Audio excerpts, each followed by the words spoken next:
Assalamualaikum warahmatullahi wabarakatuh. Halo Ananda, apa kabarnya? Semoga sehat selalu dan tetap semangat dalam belajar.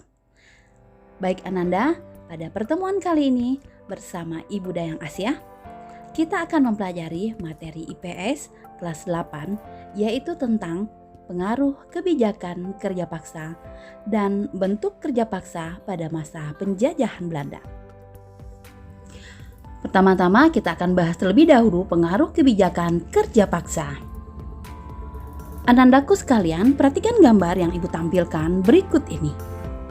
Pada gambar tersebut, terlihat masyarakat Indonesia sedang dipaksa untuk bekerja oleh penjajah Belanda. Kerja paksa disebut juga dengan kerja rodi. Masyarakat Indonesia saat itu melakukan pekerjaan di luar batas kemanusiaan. Mereka bekerja dengan fasilitas yang tidak memadai, tidak diberi upah, bahkan asupan makanan pun tidak diperhatikan oleh Belanda. Tetapi, mengapa penjajah Belanda memerintahkan masyarakat Indonesia untuk melakukan kerja rodi atau kerja paksa?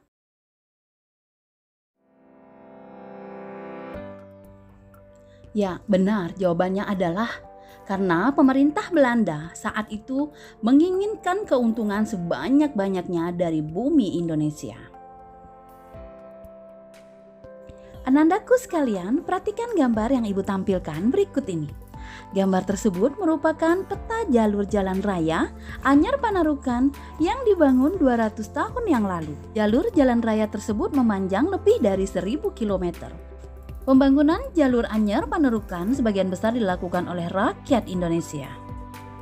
Jalan ini dibangun atas prakarsa Gubernur Jenderal Hindia Belanda, yaitu Herman Willem Daendels. Ia menjabat pada tahun 1808 sampai dengan 1811. Daendels memerintahkan pembangunan jalan besar yang harus bisa dilalui kendaraan dari Anyer ke berbagai daerah di Pulau Jawa pada tahun 1809. Jalan inilah yang disebut memakan korban jiwa sampai 12.000 jiwa dalam proses pembangunannya. Jalan yang pembangunannya dimulai dari perintah Daendels yang kemudian dikenal sebagai Jalan Pos. Keberadaan jalan tersebut menjadi cikal bakal kehadiran jalan-jalan utama di Pulau Jawa yang masih bisa dilewati sampai saat ini. Nah, Anandaku sekalian, tentunya ingin tahu kan apa tujuan dibuatnya jalur Anyar Panarukan? Yang pertama, untuk kepentingan militer pemerintah kolonial. Yang kedua, penghubung kota-kota penting di Pulau Jawa yang merupakan penghasil tanaman ekspor. Dan yang ketiga, mempercepat proses distribusi barang dan jasa untuk kepentingan kolonial Belanda.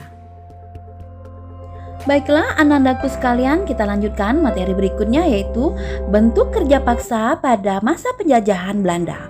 Simak materinya berikut ini. Kerja paksa banyak ditemukan di berbagai tempat di Indonesia.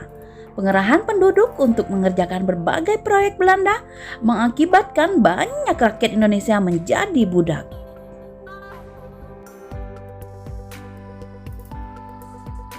Orang Belanda yang mengeluarkan kebijakan kerja paksa atau kerja rodi adalah Gubernur Jenderal Herman Willem Daendels. Apa saja bentuk-bentuk kerja paksa pada masa penjajahan Belanda? Yang pertama, pembuatan pabrik senjata di Semarang dan Surabaya.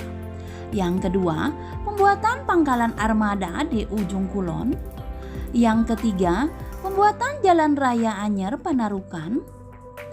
Yang keempat, pembuatan benteng pertahanan di Jatinegara.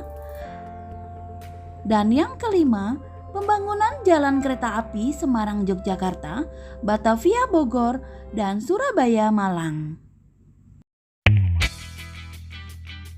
Baiklah Ananda, demikianlah materi yang Ibu sampaikan pada pertemuan kali ini. Semoga bermanfaat untuk Anandaku semuanya. Terima kasih, sampai bertemu kembali.